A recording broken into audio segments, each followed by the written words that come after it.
نبی اکرم صلی اللہ علیہ وسلم نے فرمایا قیامت کے روز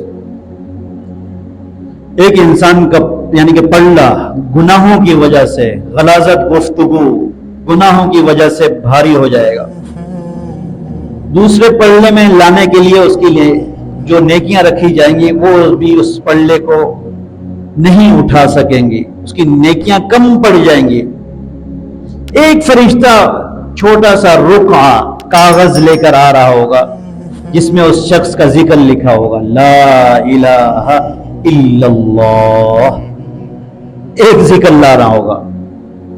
تو سب لوگ دیکھیں گے فرشتے وہ لے کے آ رہے ہو، کہیں گے اتنے سے رقعے سے اس کا کیا اثر پڑے گا؟ جب وہ رقعہ اس کی جو نیکی والے پلڑے میں رکھا جائے گا ویسے ہی وہ پلڑا بھاری ہو جائے گا اور گناہوں کا پلڑا اوپر ہو جائے گا۔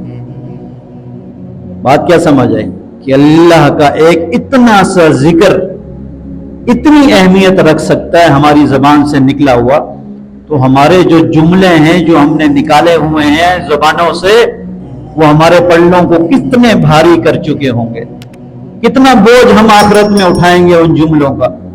تو خدا را اپنی زبان سے وہ بات کریں جو بات سچ ہے۔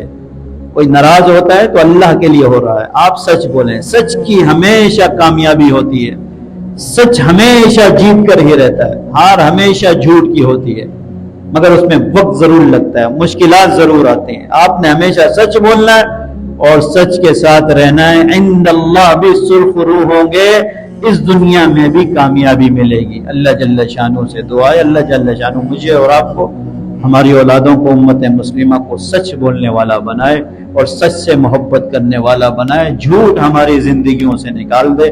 ہم نے جو جھوٹ بولا، کوئی غلط جملے زبان سے نکل گئے، اللہ سے توبہ کرتے ہیں، استغفر اللہ ربی من کل ذنب واتوب الیہ۔ اللہ ہر ہمارے بڑے بول کو، جھوٹے الفاظوں کو، تکبر والے بولوں کو، گالیوں کو اللہ جل شانہ ہمارے نام اعمال سے مٹا دیں۔